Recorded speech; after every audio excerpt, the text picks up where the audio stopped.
Namaste. Namaste. 720 out of 720യിലേക്ക് സ്വാഗതം. NEET 2025 May 4-ാം തീയതിയാണ് നമ്മളുടെ യാത്രയുടെ മെഡിക്കൽ പ്രൊഫഷണൽ കോഴ്സുകളിലുള്ള പ്രവേശനത്തിൻ്റെയൊക്കെ ഏറ്റവും പ്രധാന ഒരു ദിവസം. ആ ഒരു ദിവസത്തിലേക്ക് നമ്മൾ എത്തുമ്പോൾ ധാരാളം ഘടകങ്ങൾ നമ്മൾ ഓർത്തു വെക്കേണ്ടതായിട്ടുമുണ്ട്. കാരണം നമ്മൾ 720 ഒരു വിദ്യാർത്ഥിയുടെ ഒരു മാക്സിമം പൊട്ടൻഷ്യൽ, മാക്സിമം ഔട്ട്പുട്ടാണെന്ന് നമുക്ക് വേണ്ടത്. അതിലോട്ട് എത്തണമെങ്കിൽ തിയറി നന്നായിട്ട് മനസ്സിലാക്കുക, നന്നായിട്ട് പഠിക്കേണ്ടതിൻ്റെ ആവശ്യകത, പരീക്ഷ നന്നായിട്ട് എഴുതേണ്ട, പരീക്ഷകളിലൂടെയുള്ള പരിശീലനം, ആരോഗ്യകരമായൊരു പരിപാലനം. നമുക്ക് ആ ദിവസത്തിലേക്ക് എത്തുമ്പോൾ നമുക്ക് ആരോഗ്യത്തിന് ഒത്തിരി ധാരാളം പ്രാധാന്യമുണ്ട്, കോൺഫിഡൻസ് ലെവലിനും ധാരാളം പ്രാധാന്യമുണ്ട്. ഇതെല്ലാം ഈ ഘടകങ്ങൾ ഏതെങ്കിലും ഒന്ന് കുറഞ്ഞു പോയാൽ തന്നെ നമുക്കറിയാം അതിനനുസരിച്ച് നമ്മളുടെ മാർക്കുകൾക്കും റാങ്കുകൾക്കും ഒക്കെ ധാരാളം വ്യത്യാസങ്ങൾ വന്നേക്കാം. ഇതെല്ലാം ഒരുപോലെ കൊണ്ടുപോകേണ്ട ആവശ്യകതയുമുണ്ട്. ഇന്ന് നമുക്ക് പരീക്ഷയെക്കുറിച്ചൊന്ന് മൈറൻ ടീച്ചറോട് ചോദിച്ച് മനസ്സിലാക്കിയാലോ? ഈ ഒരു മെയ് 4 നമ്മൾ എത്തുമ്പോൾ ധാരാളം പരീക്ഷകൾ എഴുതേണ്ടതിൻ്റെയും അതിൻ്റെ ടൈം മാനേജ്മെൻറ്റിൻ്റെയും നെഗറ്റീവ് മാർക്കിങ്ങിൻ്റെയും ഒക്കെ ഘടകങ്ങളെക്കുറിച്ച് നമുക്കൊന്ന് ചോദിച്ച് മനസ്സിലാക്കാം. എൻട്രൻസ് കോച്ചിങ് നീറ്റ് 2025 എന്ത് പഠിക്കുന്നതോടൊപ്പം തന്നെ പരീക്ഷയുടെ ഒരു പ്രാധാന്യം അതെന്തായിരിക്കും? ശരിക്കും പറഞ്ഞാൽ എൻട്രൻസ് എന്ന് പറയുന്നത് തന്നെ നമ്മൾ 12 വർഷക്കാലം സബ്ജക്റ്റീവിലൂടെ ആണ് കടന്നു വന്നത്. അപ്പോൾ ഡെഫിനറ്റായിട്ടും അവർ സ്കൂളിലൊക്കെ ഒരുപാട് പരീക്ഷകൾ എഴുതിയിട്ടുണ്ടെങ്കിലും അത് സ്കൂളിലിടുന്ന ആ ഒരു ഡിസ്ക്രിപ്റ്റീവ് പാറ്റേണിൽ എഴുതി വന്ന പരീക്ഷ എഴുതി കഴിഞ്ഞിട്ട് ഒരു സെൻറ്റൻസിൽ നിന്ന് തന്നെ ക്വസ്റ്റ്യനുകൾ വരാൻ സാധ്യതയുള്ള ഒബ്ജക്റ്റീവായിട്ട് മാറുമ്പോൾ ഓരോ സെൻറ്റൻസിനും എത്രത്തോളം ഡെപ്തിലേക്ക് പോകാൻ പറ്റും. നമ്മൾ നോർമലി സബ്ജക്റ്റീവ് പഠിക്കുന്ന സമയത്ത് ഒരു എൻറ്റയർ പാരഗ്രാഫിൽ നിന്ന് അല്ലെങ്കിൽ ഒരു കണ്ടന്റിൽ നിന്ന് ഒരു ക്വസ്റ്റ്യൻ, അങ്ങനെ ആയിരിക്കും നമ്മൾ പഠിച്ചു പോയിട്ടുണ്ടാവുക. അതിന്റെ പോയിന്റുകൾ എഴുതിയാൽ തന്നെ മാർക്ക് കിട്ടും. നമ്മളൊരു ശരിക്കും പറഞ്ഞാൽ ഇൻ ആൻഡ് അറൗണ്ട് ഒന്ന് വായിച്ചു നോക്കിയിട്ട് അത്യാവശ്യം ലാംഗ്വേജ് ഒക്കെ ഉണ്ട്, നമുക്ക് ആ പോയിന്റ് ഒന്ന് ഇന്റർപ്രറ്റ് ചെയ്ത് വെക്കാൻ പറ്റുമെങ്കിൽ നന്നായിട്ട് തന്നെ മാർക്ക് കിട്ടുമായിരുന്നു. അങ്ങനെ നമുക്ക് നല്ല മാർക്കുകളൊക്കെ വാങ്ങിച്ചു വന്നവരാണ് പലരും. പക്ഷേ എൻട്രൻസിലേക്ക് വരുമ്പോഴുള്ള ഒരു വ്യത്യാസം, നമ്മൾ ഈ പറയുന്ന പോലെ വലിയൊരു കണ്ടന്റിൽ നിന്നും കുറേ വായിച്ചതിന് ശേഷം ഒരു ക്വസ്റ്റ്യൻ എഴുതുന്നതിന് പകരം നമ്മൾ ഒരു സെന്റൻസിൽ നിന്ന് പോലും പല ക്വസ്റ്റ്യനുകൾ എഴുതി പഠിക്കേണ്ട ഒരാവശ്യം. അവിടെയാണ് ഓരോ സെന്റൻസിനെയും എത്ര ഇൻഡെപ്തിൽ നമ്മൾ വായിക്കണമെന്നും ഓരോ കോൺസെപ്റ്റിനും എത്രത്തോളം ഇമ്പോർട്ടൻ്റ് ഉണ്ടെന്നും നമ്മൾ മനസ്സിലാക്കേണ്ടത്. അവിടെയാണ് കുഞ്ഞുങ്ങൾ പരീക്ഷയെക്കുറിച്ചും എന്താണ് പരീക്ഷ. കാരണം ഇപ്പം ഈ ആദ്യത്തെ കുറച്ച് സമയത്തൊക്കെ കുട്ടികൾ ഞങ്ങൾക്ക് ഇച്ചിരി മാർക്ക് കുറയുന്നുണ്ട് അല്ലെങ്കിൽ അതിനോടൊപ്പം എത്താൻ പറ്റുന്നില്ല എന്ന് പറയുന്നിടത്തെ ഏറ്റവും വലിയൊരു ഡിഫിക്കൽറ്റിയും അത് തന്നെയാണ്. കാരണം ഇത്രയും നാൾ നമ്മൾ പഠിച്ച് എഴുതിയത് നമുക്ക് കോൺസെപ്റ്റ് ഒക്കെ അറിയാം. പക്ഷെ എങ്കിൽ പോലും അവിടെ നിന്ന് ഈ പറയുന്ന പോലെ ഒരു 5-6 പേജിൽ നിന്ന് നമ്മൾ ഒരു ആൻസർ എഴുതിയ നമ്മൾ ഒരു സെന്റൻസിൽ നിന്ന് അല്ലെങ്കിൽ ഒരു വാക്യത്തിൽ നിന്ന് നമ്മൾ ഒരുപാട് ക്വസ്റ്റ്യനുകൾക്ക് പ്രിപ്പയർ ചെയ്യുകയാണ്. അങ്ങനെ വരുമ്പോഴുള്ള ഒരു ഡിഫിക്കൽറ്റി, അതിലേക്ക് എത്താനുള്ള ഒരു സമയം, അതിന് നിങ്ങൾ തീർച്ചയായും ചെയ്യേണ്ടത് ഓരോ പ്രാവശ്യവും തിയറി പഠിച്ചു കഴിഞ്ഞിട്ട് ക്വസ്റ്റ്യൻ ചെയ്ത് നോക്കുക. ക്വസ്റ്റ്യൻ ചെയ്ത് നോക്കുക എന്ന് പറയുമ്പോൾ ചെയ്ത് നോക്കുമ്പോൾ നിങ്ങൾക്ക് പഠിക്കുന്ന സമയത്ത് എത്ര സമയം വേണമെങ്കിലും എടുത്ത് ചെയ്ത് നോക്കാം. അത് സമയത്തിനനുസരിച്ചാണ്. എന്നാലും നിങ്ങൾക്ക് ഒരു ദിവസം അന്നന്ന് പഠിപ്പിക്കുന്ന പാഠങ്ങൾ അന്നന്ന് പഠിച്ച് തീർക്കുന്നത് വരെ ഫിസിക്സ് ആയാലും കെമിസ്ട്രി ആയാലും, ഇപ്പോൾ ഫിസിക്സ് ഒക്കെ ചിലപ്പോൾ ആദ്യമായിട്ട് പഠിക്കുമ്പോൾ നിങ്ങൾ പഠിക്കുന്ന സമയത്ത് സമയമെടുത്തേ ക്വസ്റ്റ്യൻ ചെയ്യാൻ പറ്റൂ. അത് സമയമെടുത്ത് തന്നെ പഠിക്കണം. പക്ഷേ പഠിച്ചു കഴിഞ്ഞിട്ട് അതേ ക്വസ്റ്റ്യൻ അല്ലെങ്കിൽ അതേ പാറ്റേണിൽ വരുന്ന ക്വസ്റ്റ്യൻ കൃത്യം സമയം എന്ന് പറയുമ്പോൾ നിങ്ങൾക്ക് അറിയാം എല്ലാ ക്വസ്റ്റ്യനും നമ്മൾ 1 മിനിറ്റ് സമയമാണ് പറയുന്നത്. ഫിസിക്സ് ആയാലും കെമിസ്ട്രി ആയാലും ബോട്ടണി ആയാലും സുവോളജി ആയാലും. ബയോളജിക്ക് കുറവും നമ്മൾ കൊടുക്കത്തില്ല, ഫിസിക്സിന് കൂടുതലും കൊടുക്കില്ല. അത് കൃത്യമായിട്ട് നിങ്ങൾ ഇപ്പോഴേ തന്നെ ഒരു ടൈമർ വെച്ച് ചെയ്യുക. ഞാൻ പഠിക്കുന്ന സമയത്തെ കാര്യം അല്ല പറഞ്ഞത്. പഠിച്ചു കഴിഞ്ഞ് ഇപ്പം നിങ്ങൾ സ്റ്റഡി മെറ്റീരിയലിലെ ക്വസ്റ്റ്യൻ ചെയ്താലും വർക്ക് ബുക്കിലെ ക്വസ്റ്റ്യൻ ചെയ്താലും, അതല്ല ഏതെങ്കിലും ഒരു നിങ്ങൾക്ക് ഇഷ്ടമുള്ളൊരു ടെക്സ്റ്റ് ബുക്ക് റെഫറൻസ് ബുക്ക് എടുത്ത് ചെയ്താലും, ഏത് ക്വസ്റ്റ്യൻ നിങ്ങൾ ചെയ്താലും ചെയ്തു നോക്കുമ്പോൾ 1 മിനിറ്റിൽ കൂടുതൽ സമയം എടുക്കരുത്. അഥവാ ആ ക്വസ്റ്റ്യൻ 1 മിനിറ്റിൽ കൂടുതൽ എടുക്കുന്നു എന്ന് തോന്നിയാൽ അപ്പോഴും പോയി അത് കറക്റ്റ് ചെയ്യാതെ വെയിറ്റ് ചെയ്തിട്ട് ആ ക്വസ്റ്റ്യൻ മുഴുവൻ ചെയ്ത് തീർന്ന് ആ ചാപ്റ്റർ നിങ്ങൾ ചെയ്ത് എടുക്കാനുള്ള ഒരു സമയം നിങ്ങൾ ഓൾറെഡി ഒന്ന് പ്രീ കാൽക്കുലേറ്റ് ചെയ്ത് വെച്ചിട്ട് വേണം ക്വസ്റ്റ്യൻ ചെയ്യാൻ തുടങ്ങാൻ. ഇപ്പോൾ സേ ഫോർ എക്സാമ്പിൾ 50 ക്വസ്റ്റ്യൻ ഉള്ള ഒരു ബുക്കാണ് നിങ്ങൾ എടുത്തതെങ്കിൽ 50 മിനിറ്റ് നിങ്ങൾ മാറ്റി വെച്ചിട്ട് വേണം അത് ചെയ്യാൻ തുടങ്ങാൻ. അപ്പോൾ 50 മിനിറ്റ് കഴിയുമ്പോഴേ നിങ്ങൾ അവിടുന്ന് പിന്നെ എണീക്കാൻ പാടുള്ളൂ. ഈ 50 മിനിറ്റ് കഴിഞ്ഞതിന് ശേഷം നിങ്ങൾ ഒന്നുകൂടി എന്താണ് തെറ്റിയതെന്ന് നോക്കി അതിൻ്റെ തിയറിയാണ് വീണ്ടും പഠിക്കേണ്ടത്. അങ്ങനെ പഠിച്ചിട്ട് വീണ്ടും പിന്നീട് ഒരിക്കൽ മറ്റൊരു പുസ്തകം എടുത്ത് അതേ ക്വസ്റ്റ്യൻ വരുന്ന രീതിയിൽ ചെയ്തു നോക്കണം. അപ്പോഴും സമയത്തിന് ഏറ്റവും ഇമ്പോർട്ടൻസ്, ചെയ്യുമ്പോഴെപ്പോഴും സമയം നമുക്ക് കൊടുക്കേണ്ട 1 മിനിറ്റ് തന്നെ കൊടുത്തു പോകണം. അവിടെ നിങ്ങൾ ഒരു സബ്ജക്റ്റിനോ ഒരു ചാപ്റ്ററിനോ വെയിറ്റേജ് കൂടുതലോ കുറവോ കൊടുക്കണ്ട. എല്ലാത്തിനും ഒരേ മാർക്ക് മാർക്കാണ് 4 മാർക്ക്. തീർച്ചയായിട്ടും. കാരണം എല്ലാ വിദ്യാർത്ഥികളുടെയും മനസ്സിലുള്ള ചിന്ത നമുക്ക് മോഡൽ എക്സാം ആകുമ്പോൾ അല്ലെങ്കിൽ മെയ് 4 അടുത്ത് എത്താറാകുമ്പോഴത്തേക്കും നമുക്ക് ടൈം മാനേജ്മെൻറ്റിനെ കുറിച്ചൊക്കെ നമ്മൾ മനസ്സിലാക്കിയാൽ മതി. നമുക്ക് ആദ്യം പഠിക്കുകയാണല്ലോ ചെയ്യേണ്ടതെന്ന് വിചാരിച്ച് ആദ്യം മുതലുള്ള പരീക്ഷകൾക്ക് ഈ പറഞ്ഞ പോലെ തന്നെ ധാരാളം സമയമെടുത്ത് ചെയ്യുന്നത് ശ്രദ്ധയിൽപ്പെട്ടിട്ടുണ്ട്. അതുകൊണ്ടാണ് പറഞ്ഞത്, ശരിക്കും നമുക്കറിയാം ഇപ്പം +2 വരെ പഠിച്ച രീതിയിൽ നിന്നുള്ള വലിയ മാറ്റം ടീച്ചർ പറഞ്ഞു കഴിഞ്ഞു. ഈ ഒബ്ജക്റ്റീവിൻ്റെ ഒരു ലോജിക്ക് നമുക്ക് ഡെവലപ്പ് ചെയ്തെടുക്കേണ്ടതായിട്ടുണ്ട്. അത് പലരിലും പല കഴിവിലുമായിരിക്കും. ചിലർ ഓൾറെഡി ഫൗണ്ടേഷൻ ബാച്ചിലുണ്ടായിരുന്നു, ചിലർ ലോങ് ടൈമിലുണ്ടായിരുന്നു, റെസിഡൻഷ്യൽ ബാച്ചിലുണ്ടായിരുന്നു, റിപ്പീറ്റ് ചെയ്തിട്ടുണ്ടാവും. അപ്പം ഒരു തിയറി നമ്മൾ പഠിച്ചതിനകത്ത് ഇതുപോലുള്ള ഒബ്ജക്റ്റീവ് ടൈപ്പ് ക്വസ്റ്റിനോട്ട് വരുമ്പോൾ നാം ഡെവലപ്പ് ചെയ്യേണ്ട ഒരു ലോജിക്കുണ്ട്. ആ ലോജിക്കിലൂടെയാണ് നമ്മൾ എത്രയും പെട്ടെന്ന് നമ്മളൊരു ആൻസറിലോട്ട് എത്തേണ്ടത്. ഒരു ക്വസ്റ്റ്യൻ നമ്മൾ വളരെ ഡീറ്റെയിൽഡായിട്ട് വായിച്ചു, അതിൻ്റെ ഡേറ്റ എല്ലാം നമ്മൾ മാർക്ക് ചെയ്തു, ഏതാണ്ട് അത് നമ്മൾ ആ ചോയ്സ് നോക്കാതെ തന്നെ അതിൻ്റെ ആൻസർ ഏകദേശം നമുക്ക് മനസ്സിലായി. ഒരിക്കൽ കൂടി നമ്മൾ ക്വസ്റ്റ്യൻ വായിച്ചു നോക്കി, വീണ്ടും നമ്മൾ ചോയ്സിലോട്ട് നോക്കുന്നു, നമ്മൾ ആൻസറിലോട്ട് എത്തുന്നു. ആ ഒരു ലോജിക്ക് നമ്മൾ ഡെവലപ്പ് ചെയ്തെടുക്കാൻ ആദ്യം മുതലേ സമയത്തിനും വലിയ പ്രാധാന്യമുണ്ട്. കാരണം ഒന്ന് നമുക്കറിയാം, ഒരു 5 മിനിറ്റോ 10 മിനിറ്റോ എടുത്തൊരു ക്വസ്റ്റ്യൻ ആൻസർ കിട്ടുന്നത് പ്രത്യേകിച്ച് പ്രയോജനമൊന്നുമില്ല. പഠിക്കുമ്പോൾ അത് കറക്റ്റാണ്, അങ്ങനെ വേണം. പക്ഷേ പരീക്ഷ എഴുതി നമ്മൾ പരിശീലിക്കുമ്പോൾ ടൈമിന് വലിയ പ്രാധാന്യമുണ്ട്. തിരിച്ചുമുണ്ട്. നമുക്കിപ്പോൾ ബയോളജി ചെയ്യുമ്പോൾ സാധാരണ എല്ലാവരുടെയും മനസ്സിലുണ്ട് ഇത് വളരെ എളുപ്പമാണ്, ഇവിടെ നമുക്കൊരു 20 മിനിറ്റ് കൊണ്ട് ചെയ്ത് തീർത്തിട്ട് ഈ സമയം മുഴുവൻ നമ്മൾ ഫിസിക്സിന് കൊടുക്കുകയാണെങ്കിൽ നമുക്ക് കൂടുതൽ സ്കോർ ചെയ്യാമെന്നൊക്കെ. അതും പലപ്പോഴും 99% നമുക്ക് തിരിച്ചടിയാണ് ഉണ്ടായിരിക്കുന്നത്. കാരണം ഒരു മിനിറ്റിൽ എടുക്കേണ്ട ഒരു ക്വസ്റ്റ്യൻ 10 സെക്കൻഡ് കൊണ്ട് ചെയ്ത് തീർത്തുകൊണ്ട് യാതൊരു പ്രാധാന്യവുമില്ല. അപ്പോൾ ഇപ്പം നിങ്ങൾ പരീക്ഷയ്ക്ക് പഠിക്കുമ്പം ഇപ്പോൾ മുതലേ പ്രാക്ടീസ് ചെയ്താൽ മാത്രമേ ജനുവരി മുതൽ തുടങ്ങുന്ന മോഡൽ എക്സാമുകൾ നമുക്കിത് ഇംപ്ലിമെൻറ്റ് ചെയ്യാൻ സാധിക്കുകയുള്ളൂ. നിർബന്ധമായും പരീക്ഷകൾ എഴുതുമ്പം 1 മിനിറ്റ് തന്നെ കൊടുക്കുക. അത് 10 സെക്കൻഡിലോ 20 സെക്കൻഡിലോ തീർക്കാവുന്നതാണെങ്കിൽ പോലും അതിന് നിങ്ങൾ ഒരേ പ്രാധാന്യം, കാരണം എല്ലാത്തിനും ഒരേ മാർക്കാണ്. 4 മാർക്ക് പ്ലസും നെഗറ്റീവ് ആണെങ്കിൽ -1. അതുകൊണ്ട് ഒരു ക്വസ്റ്റിന് അതിൻ്റേതായ ഇമ്പോർട്ടൻസ് കൊടുക്കുക, അത്രയും സമയം എടുത്ത് തന്നെ ചെയ്യുക. അതിനു മുമ്പ് ചെയ്തു തീരുന്നതാണെങ്കിൽ പോലും അത് വായിച്ച് ഒരു തരത്തിലും നെഗറ്റീവിലോട്ട് പോവില്ല എന്ന് ഉറപ്പ് വന്നിട്ട് മാത്രമേ ചെയ്യാവുള്ളൂ. ഈ രീതിയിൽ തന്നെയാണ് നമ്മൾ മോഡൽ എക്സാം, അങ്ങനെയാണെങ്കിൽ നമുക്ക് മോഡൽ എക്സാമിനെ ആ രീതിയിൽ കാണാനായിട്ട് സാധിക്കും. പറഞ്ഞ വലിയൊരു കാര്യമാണ്. കാരണം ഇപ്പോഴും പല കുട്ടികളും പറയുന്നുണ്ട് എനിക്ക് ആ പ്രോബ്ലം, പ്രത്യേകിച്ചും ഫിസിക്സ് ഒക്കെ വരുമ്പോഴാണ് എനിക്ക് ആ പ്രോബ്ലം ചെയ്യാൻ പറ്റുന്നുണ്ട്, പക്ഷെ ഞാനൊരു 10 മിനിറ്റ് അല്ലെങ്കിൽ 20 മിനിറ്റ് എടുത്തിട്ടാണ് ആ പ്രോബ്ലം ചെയ്യുന്നത്. അപ്പോൾ നിങ്ങൾ മനസ്സിലാക്കേണ്ട ഒരു കാര്യം, 20 മിനിറ്റ് എടുത്ത് നിങ്ങൾ ആ പ്രോബ്ലം ചെയ്യുന്നു എന്ന് പറയുമ്പോൾ നിങ്ങൾക്ക് അത് ഇന്റർപ്രറ്റ് ചെയ്യുന്നതിൽ അല്ലെങ്കിൽ നിങ്ങൾ അത് അനാലിസിസ് ചെയ്യുന്നതിന്റെ ഒരു സ്ലോ ആണ്. അപ്പോൾ എന്തുകൊണ്ടാണ് ആ അനാലിസിസ് ഇത്രയും താമസിച്ചു പോകുന്നത്, അല്ലെങ്കിൽ നിങ്ങൾ ഇന്റർപ്രറ്റ് ചെയ്യുമ്പോൾ എന്തുകൊണ്ടാണ് ഇത്രയും സമയം എടുക്കുന്നതെന്ന് ചോദിച്ചാൽ മേ ബി നിങ്ങളുടെ ഡേറ്റയ്ക്ക് എന്തോ ഒരു ക്ലാരിറ്റി കുറവുണ്ട്. ആ ഡേറ്റ ഓൺ സ്പോട്ടിൽ നിങ്ങൾക്ക് അത് ഇന്റർപ്രറ്റ് ചെയ്യാൻ പറ്റാത്തത് കൊണ്ടാണ് ഒരു ക്വസ്റ്റ്യൻ ചെയ്യുമ്പോൾ നമ്മളൊരു ഡിലേ വരുന്നത്. അപ്പോൾ ഡെഫിനറ്റ് ആയിട്ടും അത് ഞാൻ പഠിച്ചിട്ടില്ല അല്ലെങ്കിൽ ആ ഡേറ്റയിൽ എനിക്ക് എന്തോ ഒരു കുറവുണ്ടെന്ന് മനസ്സിലാക്കി അതിനെ പഠിച്ച് തീർത്തിട്ട്, ഈ ഒരു സമയം എപ്പോഴും നമ്മൾ പറയുന്ന പോലെ തിയറിക്ക് വേണ്ടി മാറ്റി വെക്കുകയാണ്. അപ്പോൾ തിയറി പഠിക്കുന്ന സമയത്ത് ഈ ഒരു ദിവസം നമ്മൾ ചെയ്ത ക്വസ്റ്റ്യനുകളിൽ എന്തൊക്കെ തെറ്റുകൾ വന്നോ, അല്ലെങ്കിൽ നിങ്ങൾ ഏറ്റവും കൂടുതൽ സമയമെടുത്ത് ചെയ്ത ക്വസ്റ്റ്യനുകളെല്ലാം, അവിടെയാണ് ഈ സമയം എടുത്ത് ചെയ്യുക എന്ന് തന്നെ പറയുന്നത്. 1 മിനിറ്റിൽ കൂടുതൽ ഞാൻ എടുക്കുന്നു എന്ന് തോന്നുന്നത് നിങ്ങൾ ചെയ്യണ്ട.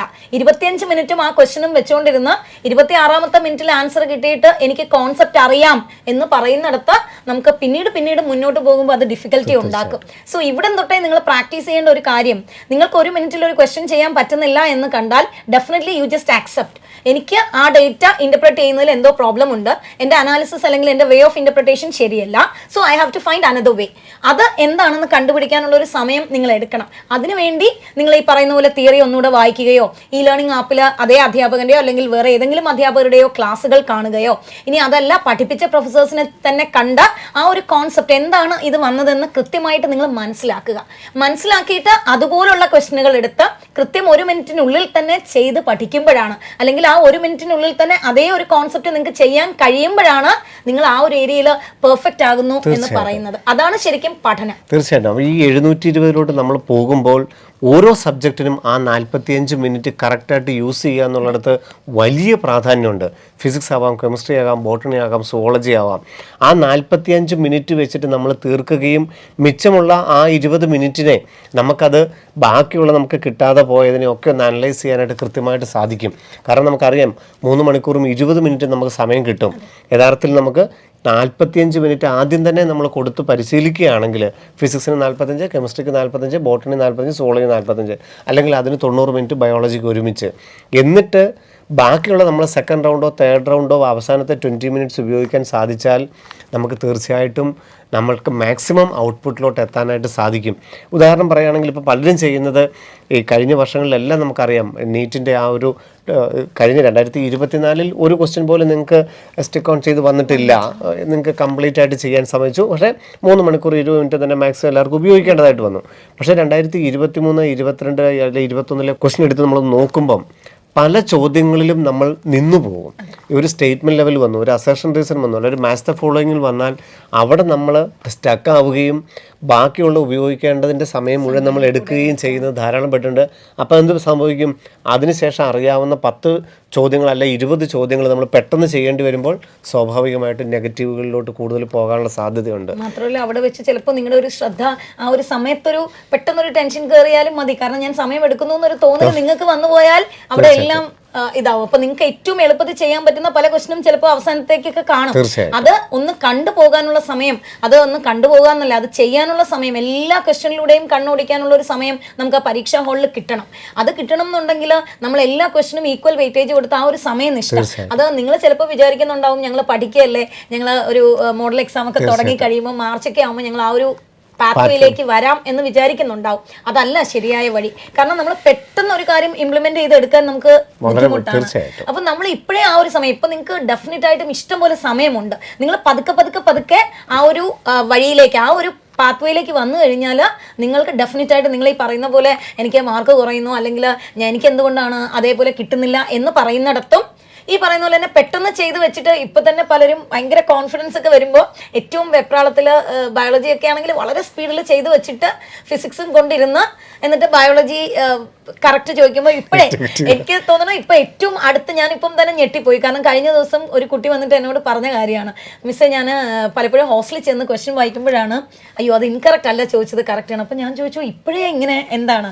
അപ്പോഴാണ് ഞാൻ മനസ്സിലാക്കിയ ഒരു കാര്യം, അദ്ദേഹം എന്നോട് പറഞ്ഞ കാര്യം ബയോളജി എനിക്ക് ഭയങ്കര എളുപ്പമാണ്, എനിക്ക് ഇഷ്ടമാണ്. സോ ഞാൻ വിചാരിക്കുന്നത് ആ സമയം കൂടെ ഫിസിക്സിന് കൊടുക്കാം. ഈ ഒരു ഫിസിക്സിന് കൊടുക്കുന്നിടത്ത് പറ്റിയ ഒരു തെറ്റാണ്. അപ്പം ഞാൻ അയാളോടും ഇത് തന്നെ പറഞ്ഞു, എല്ലാ സബ്ജക്റ്റിനും എല്ലാ പോയിന്റിനും എല്ലാ ക്വസ്റ്റനും ഒരേ മാർക്കാണെന്നിരിക്കെ നിങ്ങൾ 25 മിനിറ്റ് എടുത്ത് ചെയ്താലും 4 മാർക്ക് കിട്ടും, നിങ്ങൾ 1 സെക്കൻഡ് കൊണ്ട് ചെയ്താലും 4 മാർക്ക് കിട്ടും. അല്ലാതെ 25 മിനിറ്റ് കൊണ്ട് ചെയ്ത ക്വസ്റ്റന് കൂടുതൽ മാർക്കോ 1 മിനിറ്റ് കൊണ്ട് ചെയ്ത ക്വസ്റ്റന് കുറച്ച് മാർക്കോ ഇല്ല. മാത്രമല്ല അപ്പം നമ്മൾ എന്തിനാണ് അങ്ങനെ ഒരു കാര്യം കാണിക്കുന്നത്? ഈ ഒരു സമയം തൊട്ടേ നമ്മൾ ആ ഒരു വേയിലേക്ക് കറക്റ്റായിട്ട് വന്നു പോവുക. മുഴുവൻ ചോദ്യങ്ങളും വായിക്കാനുള്ളൊരു ടെൻഡൻസി ആദ്യം മുതലുണ്ടാവണം. 200 ചോദ്യങ്ങളാണെങ്കിൽ 200 ചോദ്യങ്ങളിലൂടെ ഞാൻ കടന്നു പോകുമെന്നുള്ള ഒരു ഉറപ്പ് നമുക്കുണ്ടാകണം ആദ്യം മുതൽ തന്നെ. ആ 200-നകത്ത് ഓരോ കുട്ടികൾക്കും പറ്റിയ ധാരാളം ചോദ്യങ്ങൾ ഉണ്ടായിരിക്കും, 100% ഉറപ്പാണ്. അതുകൊണ്ട് നമ്മൾ ഏതെങ്കിലും പർട്ടിക്കുലർ ഒരു ക്വസ്റ്റ്യൻ വന്നു, ഒരു 20 ക്വസ്റ്റ്യൻ ചെന്നു, 21-ാമത്തെ അല്പം ഡെപ്ത് കൂടി അല്ലെങ്കിൽ നമുക്ക് അറിയില്ലാത്തതായിരിക്കാം, അല്ലെങ്കിൽ ഒരുപക്ഷെ ചെയ്താൽ ആൻസർ കിട്ടുമായിരിക്കാം. പക്ഷേ അവിടെ സ്കിപ്പ് ചെയ്യാനുള്ളൊരു ടെൻഡൻസി, ഒരു മാനസിക അവസ്ഥ നിങ്ങൾ ഇപ്പോൾ തന്നെ നിങ്ങൾ ഡെവലപ്പ് ചെയ്തെടുക്കണം. ഒരു ക്വസ്റ്റ്യൻ ഒരു സ്റ്റക്ക് ആണെങ്കിൽ അല്ലെങ്കിൽ അറിയാൻ മേലാത്തൊരിതാണെങ്കിൽ അവിടെ നിന്ന് ഒന്ന് സ്കിപ്പ് ചെയ്തിട്ട് അടുത്ത ക്വസ്റ്റ്യനിലോട്ട് പോകാനും, ഇനി അടുത്തതും ഡിഫിക്കൽട്ടി ലെവൽ കൂടുതലാണെങ്കിൽ ആ സബ്ജക്റ്റ് തന്നെ മാറ്റി മറ്റൊരു സബ്ജക്റ്റിലോട്ട് മാറാനും ഒക്കെയുള്ള ഒരു കപ്പാസിറ്റി ദയവായിട്ട് നിങ്ങൾ ആദ്യം തന്നെ ഡെവലപ്പ് ചെയ്യണമെന്നുള്ള അവിടെ നിന്ന് തന്നെയാണ് നമുക്ക് എക്സാമിൽ ഏറ്റവും പ്രധാനപ്പെട്ട കാര്യം. ആ ഒരു മാനസിക സംയമനം നിങ്ങൾ പാലിച്ചേ പറ്റും. അവിടെയാണ് ഏറ്റവും വലിയൊരു ഇമ്പോർട്ടൻസ്. ഈ പറയുന്ന പോലെ ഒരു ക്വസ്റ്റ്യൻ നമുക്കിപ്പോൾ അറിയാം, കാര്യങ്ങളൊക്കെ അറിയാം, പക്ഷേ അപ്പോൾ ഇത് ചെയ്താൽ കിട്ടുമല്ലോ എന്ന് പറഞ്ഞ് ഇരിക്കുകയാണ്. അപ്പോൾ അത് ചെയ്താൽ കിട്ടില്ല, ചെയ്താൽ കിട്ടുക എനിക്ക് വേണ്ട, ഞാൻ എല്ലാ ക്വസ്റ്റ്യനുകളും വായിച്ച് നോക്കിയിട്ട് തിരിച്ചു വരാം എന്ന് നിങ്ങൾക്ക് നിങ്ങളുടെ മനസ്സിനോട് പറയാൻ പറ്റണം. അത് കഴിഞ്ഞു കഴിഞ്ഞാൽ ഒരു 50% നിങ്ങൾ ഓക്കെ ആണ്. പക്ഷെ എനിക്ക് തോന്നുന്നു ആ ഒരു ഇത് ഇപ്പൊ നമ്മളായാലും നമുക്ക് അറിയാന്നുള്ള ഒരു കാര്യം അത് ചെയ്ത് തീർക്കാനുള്ള ഒരു ആവേശം ഉണ്ടാകും. അതില് ഒരു സെൽഫ് കൺട്രോൾ, ആ ഒരു സെൽഫ് കൺട്രോൾ ആണ് നിങ്ങൾ ഇപ്പോഴേ തന്നെ പ്രാക്ടീസ് ചെയ്യേണ്ട ഏറ്റവും ഇമ്പോർട്ടൻ്റ് ആയിട്ടുള്ള ഒരു കാര്യം. അത് നിങ്ങളുടെ കൈപ്പിടിയിൽ ഒതുങ്ങി കഴിഞ്ഞാൽ നിങ്ങൾക്ക് ഡെഫിനറ്റ് ആയിട്ടും നിങ്ങൾ വിചാരിക്കുന്ന പോലെ അല്ല, നിങ്ങൾക്ക് എഴുതാൻ പറ്റുന്ന ക്വസ്റ്റനുകളെല്ലാം സാറ് പറഞ്ഞ പോലെ നിങ്ങളെ കൊണ്ട് ചെയ്യാൻ പറ്റുന്ന എല്ലാ കുട്ടികളെയും മുന്നിൽ കണ്ടുകൊണ്ടുള്ള ഒരു പരീക്ഷാ പാറ്റേൺ ആണ്. അപ്പോൾ ഡെഫിനറ്റ് ആയിട്ടും നിങ്ങൾക്ക് അത് എഴുതാൻ പറ്റും. നിങ്ങൾക്ക് ചെയ്യാൻ പറ്റുന്ന ക്വസ്റ്റനുകളിലൂടെ എല്ലാം ഒന്ന് കടന്നു പോയതിനു ശേഷം തിരിച്ചു വന്ന് ചിലപ്പോൾ നിങ്ങൾ ചെയ്യുമ്പോൾ നിങ്ങൾ വിചാരിച്ചതിനേക്കാളും ഈസി ആയിട്ട് അത് ചെയ്യാൻ പറ്റും. അപ്പൊ അതിനൊരു അവസരം മനസ്സിന് കൊടുക്കണം, അതിനുള്ള മാനസിക തയ്യാറെടുപ്പ് ആദ്യം മുതൽ തന്നെ വേണം താനും, ഡെഫിനറ്റ് ആയിട്ടും വേണം. അതുപോലെ തന്നെയുള്ള നമുക്ക് ഏറ്റവും നമ്മൾ കണ്ടുവരുന്ന ഒരു തെറ്റായ മാർഗമാണ് നെഗറ്റീവ് മാർക്കിങ്ങിനോടുള്ള പേടി. കാരണം എപ്പോഴും പറഞ്ഞ് കേട്ടിട്ടുണ്ട് നെഗറ്റീവ് മാർക്കിംഗ് ആണ് എൻ്റെ സാധ്യതകൾ ഇല്ലാതാക്കിയതെന്നുള്ളത്. എന്തിനാണ് നാം ആദ്യം മുതലേ നെഗറ്റീവ് മാർക്കിങ്ങിനെ പേടിക്കുന്നത്? യഥാർത്ഥത്തിൽ ശരിയാണ്, നമുക്ക് നെഗറ്റീവ് മാർക്കുകൾ കൂടാൻ പാടില്ല. നമുക്ക് ഒട്ടും അറിയില്ലാത്തൊരു ചോദ്യമാണെങ്കിൽ നമ്മളതിന് വിടുക. ഒരു കാരണവശാലും കറക്കി കുത്തിയ ആൻസർ ആദ്യം മുതൽ തന്നെ കറക്കി കുത്തിയ ആൻസർ കിട്ടുമെന്ന് നമ്മൾ ഒരിക്കലും വിചാരിക്കരുത്. കാരണം സ്കൂളിൽ പഠിക്കുമ്പോൾ നമുക്കറിയാം, നമുക്ക് ആദ്യത്തെ 10 ചോദ്യങ്ങൾ അല്ലെങ്കിൽ 20 ചോദ്യങ്ങൾ ഒബ്ജക്റ്റീവ് ടൈപ്പ് ഉണ്ട്, അവിടെ നിന്ന് മാക്സിമം സ്കോർ ചെയ്യുക എന്നുള്ളതാണ് എല്ലാവരുടെയും വിചാരം. പക്ഷേ ഇന്ന് വരെ നമുക്ക് 12ാം ക്ലാസ് വരെ പഠിക്കുന്ന സമയത്ത് അവിടെ നിന്ന് നമുക്ക് മാക്സിമം സ്കോർ ചെയ്യാൻ സാധിച്ചിട്ടില്ല. അത് തന്നെ നമ്മൾ ഓർത്ത് വെക്കുക. അതുകൊണ്ട് നെഗറ്റീവ് മാർക്കിനെ ആദ്യം മുതലേ പേടിക്കാതെ അതിനെ ഒന്ന് അറ്റാക്ക് ചെയ്യാൻ നോക്കുക. നമുക്കൊരു 75% അല്ല 50% അറിയാമെങ്കിൽ നമ്മളത് ചെയ്യുക. അല്ലെങ്കിൽ അവിടെ നമുക്ക് തെറ്റിക്കോട്ടെ, ആ തെറ്റിയതൊന്ന് പഠിക്കാനും കൂടെയുള്ളൊരു സാഹചര്യം കാണിക്കണം. യഥാർത്ഥത്തിൽ ഈ നെഗറ്റീവ് മാർക്കിങ് കുട്ടികൾ എപ്പോഴും പറയുന്നൊരു കാര്യമല്ലേ. നെഗറ്റീവ് മാർക്ക് എനിക്ക് തോന്നുന്നു സാർ ബയോളജിയിലാണ് ഏറ്റവും കൂടുതൽ അവർ നെഗറ്റീവ് മാർക്കിംഗ് ഉണ്ടാക്കുന്നത്. അതിലൊരു പ്രധാന കാര്യം ഇത് തന്നെയാണ്. ബയോളജി പെട്ടെന്ന് തീർക്കാം എന്നുള്ളൊരു വായന ഇപ്പോഴേ പല കുട്ടികളും എന്നോട് സംസാരിക്കുന്ന ഒത്തിരി കുട്ടികളിൽ നിന്ന് എനിക്ക് കിട്ടിയ ഒരു ഡേറ്റയാണത്. ഇപ്പോഴേ തന്നെ കുട്ടികൾക്ക് ആ ഒരു ടെൻഡൻസി, ബയോളജി എനിക്ക് എളുപ്പമാണ് അല്ലെങ്കിൽ ബയോളജി പെട്ടെന്ന് തീർക്കാം എന്നൊരു ചിന്തയുള്ളത് കൊണ്ട് തന്നെ വായിക്കുന്നേ ഇല്ല.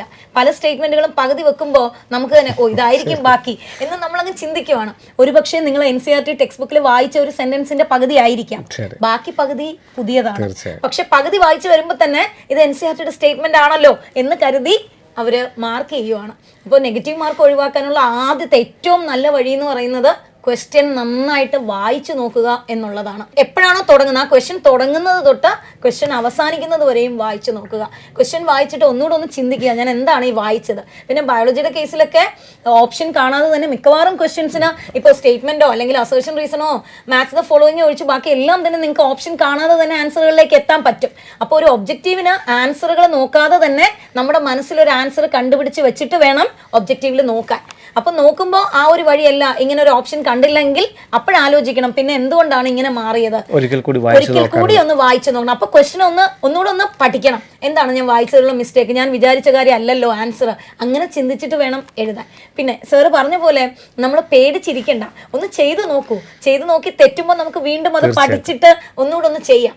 അപ്പോൾ ആ ചെയ്യാനുള്ള ടെൻഡൻസി പറയുന്ന പോലെ ഓരോ ക്വസ്റ്റ്യൻ ഇടുമ്പോഴും പ്രത്യേകിച്ചും ഫിസിക്സ് ഒക്കെ ആകുമ്പോൾ ഒന്ന് ചെയ്ത് നോക്കണം. നമ്മൾ ആ ചെയ്ത് നോക്കാനുള്ള ഒരു അവസരം നമ്മൾ ഇപ്പോഴേ കൊടുക്കണം. കാരണം ഈ പരീക്ഷയ്ക്ക് നമുക്കിപ്പോൾ നെഗറ്റീവ് മാർക്കിംഗ് വരുന്നതും മാർക്ക് കുറയുന്നതൊക്കെ നമ്മൾ മാത്രമേ അറിയുന്നുള്ളൂ. ഇവിടെ നമ്മൾ എപ്പോഴും മാക്സിമം ചെയ്യാൻ, അറ്റാക്ക് ചെയ്യാൻ 720 ഔട്ട് ഓഫ് 720 മുഴുവൻ ചോദ്യങ്ങൾക്കും ഞാൻ ഉത്തരം എഴുതിയിരിക്കും. അതേ രീതിയിൽ തന്നെ വേണം നമ്മൾ ആദ്യം മുതൽ തന്നെ എല്ലാ പരീക്ഷകളെയും കാണാനായിട്ട്. എല്ലാ ചോദ്യങ്ങളും വായിച്ചു നോക്കണം, ഈ പറഞ്ഞ പോലെ തന്നെ ആൻസറിലെത്തണം. വീണ്ടും നമ്മൾ ചോദ്യങ്ങൾ നോക്കണം, അതിൻ്റെ ഡാറ്റ നോക്കണം, നമ്മുടെ മനസ്സിൽ കണ്ട ആൻസർ ആ ചോയ്സിനകത്ത് ഉണ്ടോ എന്ന് നോക്കുന്നു.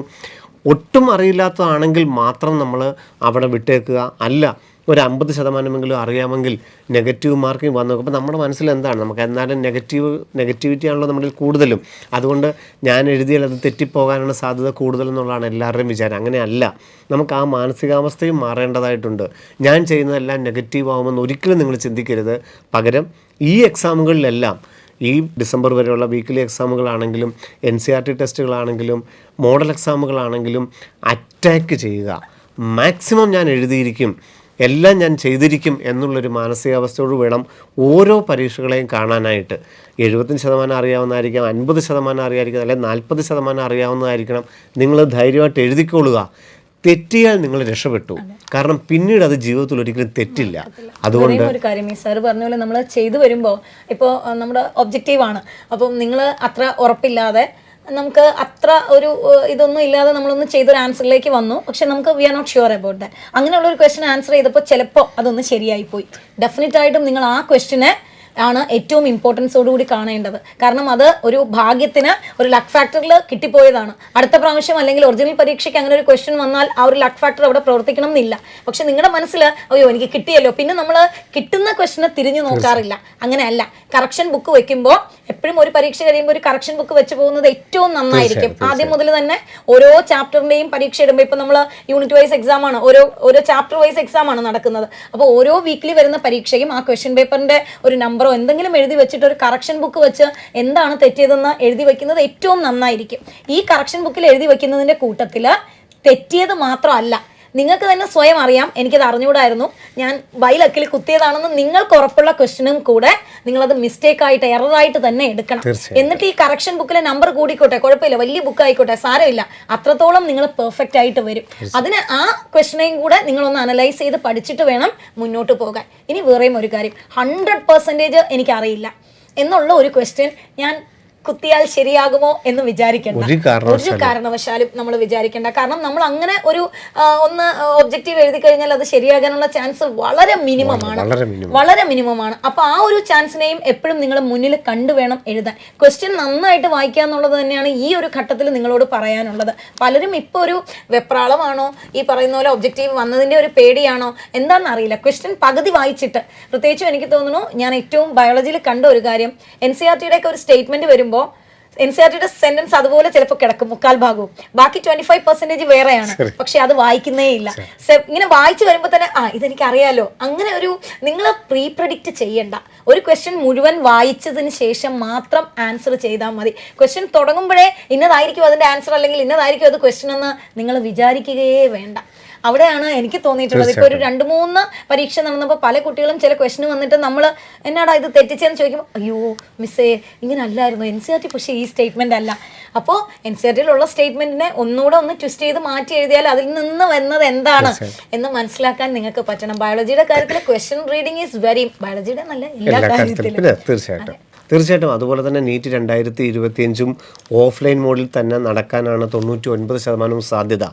അതുകൊണ്ട് പലരുടെയും വേറൊരു ടെൻഡൻസിയാണ്, നമ്മൾ ആൻസർ മാർക്ക് ചെയ്തതിന് ശേഷം ഒരു 4-5 ക്വസ്റ്റ്യൻ കഴിഞ്ഞപ്പോഴാണ് ആദ്യത്തെ തെറ്റിയെന്ന് മനസ്സിലാകുന്നത്.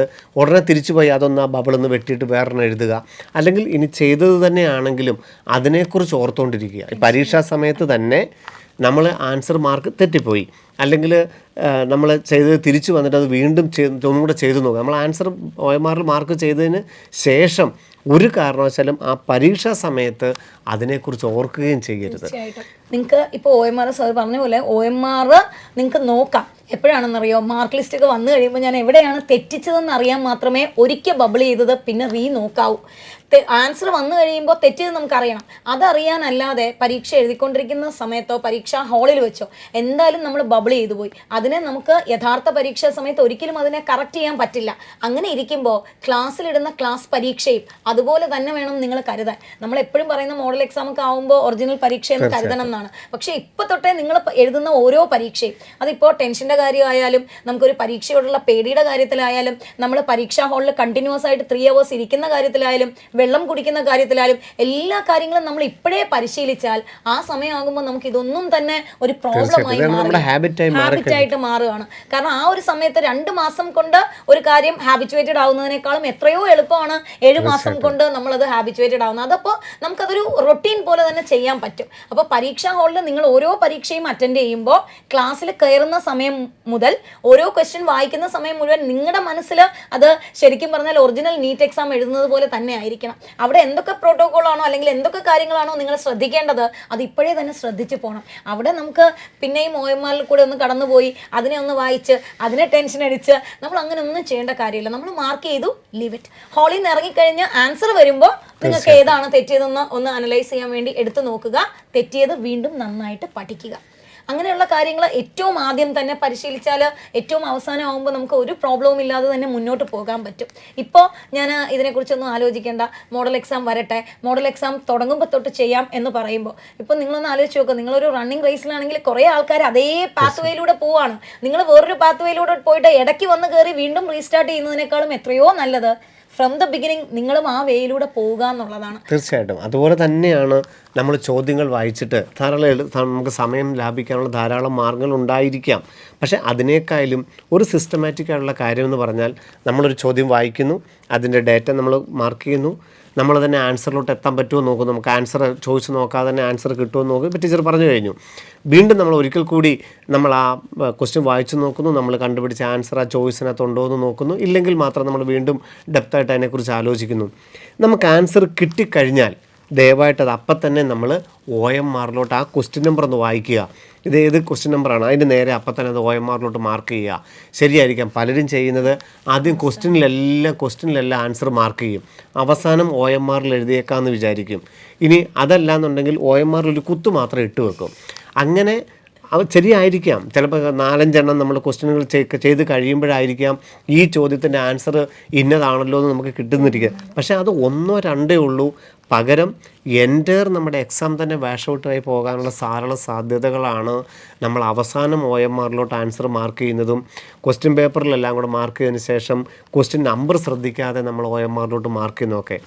സിസ്റ്റമാറ്റിക്കായിട്ട് മുമ്പോട്ട് പോകണമെങ്കിൽ ചോദ്യം വായിക്കുന്നു, ആൻസർ എത്തിക്കഴിഞ്ഞാൽ നമ്മളത് അപ്പം തന്നെ ക്വസ്റ്റ്യൻ നമ്പർ ഒരിക്കൽ കൂടി നോക്കി കറക്റ്റായിട്ട് OMRൽ മാർക്ക് ചെയ്യുന്നത് തന്നെയാണ് ശരിയായ രീതിയും. എനിക്ക് വർഷങ്ങളായിട്ട് ഞങ്ങൾ പറഞ്ഞുകൊണ്ട് വരുന്ന ഒരു കാര്യവും, ഇത്രയും പറഞ്ഞിട്ട് പോലും പരീക്ഷാ ഹാളിൽ ചെന്നിരുന്ന് ആ സമയത്ത് ജസ്റ്റ് ഒന്ന് കുത്തിട്ട് പോയിട്ട് അവസാനം ബബിൾ ചെയ്ത് തെറ്റിച്ച കുറേ അധികം കുട്ടികളെ, ഒരുപാട് പേര് അങ്ങനെ അതുകൊണ്ട് മാത്രം ആ ഒരു എറർ വന്നു കഴിഞ്ഞാൽ പിന്നെ ആ സമയം നമ്മൾ പാനിക് ആവുകയാണ്. പിന്നെ പാനിക് ആയി കഴിഞ്ഞാൽ നമ്മളിത് ഏറ്റവും അവസാനം, ഞാൻ ഏറ്റവും അവസാനത്തെ ക്വസ്റ്റൻ ആകുമ്പോഴായിരിക്കും ചിലപ്പോൾ നമ്മൾ 300 മാർക്ക് ചെയ്തു, പക്ഷേ 299 ആയിട്ടുള്ളൂ. അപ്പോഴായിരിക്കും നമ്മൾ ആ ഒരു ബോധം ഉണ്ടാകുന്നത്.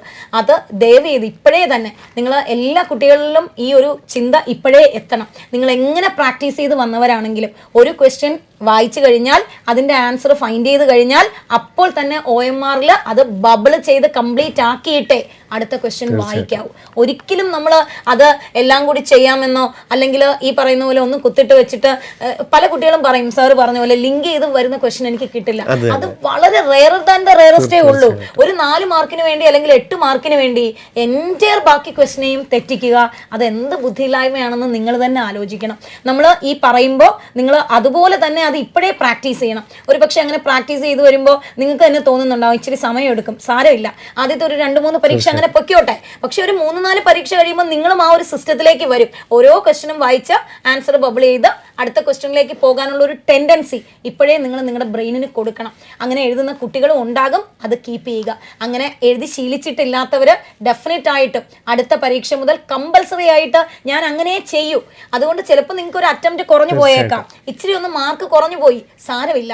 പക്ഷെ എങ്കിലും നിങ്ങൾ ആ ഒരു ടെൻഡൻസിയിലേക്ക് നിങ്ങൾക്ക് കിട്ടിക്കഴിഞ്ഞാൽ നിങ്ങൾക്ക് ഡെഫിനറ്റ് ആയിട്ട് ഇനി വരുന്ന എക്സാമുകളിൽ അത് നിങ്ങൾക്ക് ഉപയോഗിക്കും. കാരണം നീറ്റ് എക്സാമിൻ്റെ സമയം ക്രമീകരിച്ചിരിക്കുന്നതും അതിൻ്റെ ചോദ്യങ്ങൾ ഈസി മീഡിയം ലെവലൊക്കെ അറേഞ്ച് ചെയ്യുന്നതും ഒക്കെ ഇതെല്ലാം മുന്നിൽ കണ്ടുകൊണ്ടാണ്. അല്ലാതെ എല്ലാം നമ്മൾ ചോദ്യങ്ങൾ മാർക്ക് ചെയ്തിട്ട് OMRലോട്ട് എഴുതി കഴിഞ്ഞാൽ ഒരു 5 മിനിറ്റ് കൂടുതൽ കിട്ടിക്കഴിഞ്ഞാൽ നമുക്ക് കൂടുതൽ ചെയ്യാൻ പറ്റുമെന്നോ അങ്ങനെയൊന്നും നിങ്ങൾ ശ്രദ്ധിക്കേണ്ടതായിട്ടില്ല.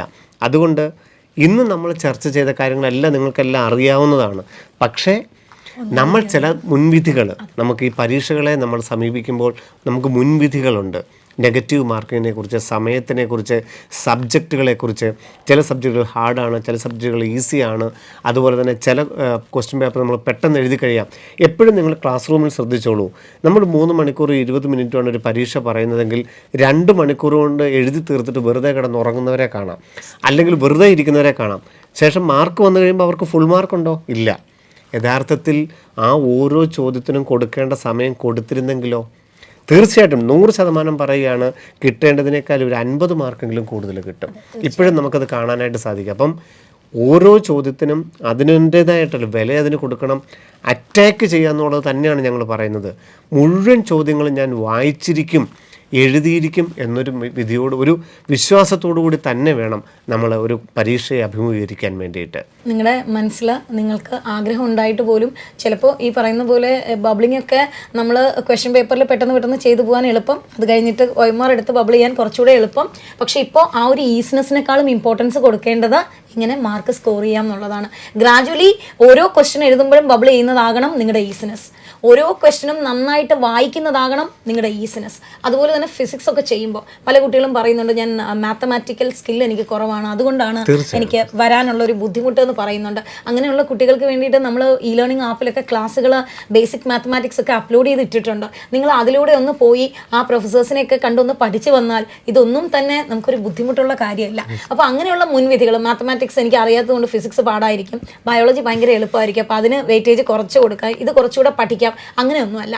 എല്ലാത്തിനും നിങ്ങൾ ഈക്വൽ ഇമ്പോർട്ടൻസ് കൊടുത്ത് ഈ പറഞ്ഞ കാര്യങ്ങളൊക്കെ തന്നെ ആദ്യം മുതൽക്ക് നിങ്ങൾ ശ്രദ്ധിച്ചു പോയാൽ അവസാനമാകുമ്പോഴേക്കും ഇതെല്ലാം തന്നെ as A part of your exam, നിങ്ങൾ എഴുതുന്ന ആ ഒരു എക്സാം അന്ന് നിങ്ങൾ എന്താണോ എഴുതാൻ പോകുന്നത് അതേ രീതിയിൽ തന്നെ നമുക്ക് എത്താൻ പറ്റും. അതിനുവേണ്ടി ചിട്ടയായ പരിശീലനം, നിങ്ങൾ ഹാർഡ് വർക്ക് ചെയ്യുന്നുണ്ട്, പക്ഷെ ആ വർക്ക് ഇഫക്റ്റീവായിട്ട് നിങ്ങളുടെ എഫേർട്ടിന് ഫലം കിട്ടണം എന്നുണ്ടെങ്കിൽ ഇതുപോലുള്ള കുഞ്ഞു കുഞ്ഞു കാര്യങ്ങളും കൂടി നിങ്ങൾ ശ്രദ്ധിക്കണം. അതിനാണ് നിങ്ങളോടൊപ്പം ഞങ്ങൾ രണ്ടാളും ഓരോ ആഴ്ചയും വന്നുകൊണ്ടിരിക്കുന്നത്.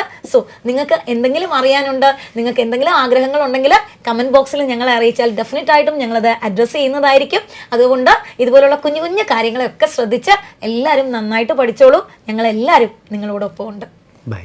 എൻട്രൻസ് സംബന്ധമായ വാർത്തകളും അപ്ഡേഷനുകളും ഏറ്റവും വേഗം ആധികാരികമായി അറിയാൻ ബ്രില്യൻറ്റ് സ്റ്റഡി സെന്റർ പാല യൂട്യൂബ് ചാനൽ സബ്സ്ക്രൈബ് ചെയ്യുക. ബെൽ ഐക്കൺ അമർത്തുക. ഈ വീഡിയോ മറ്റ് സുഹൃത്തുക്കളിലേക്കും ഷെയർ ചെയ്ത് നൽകുക.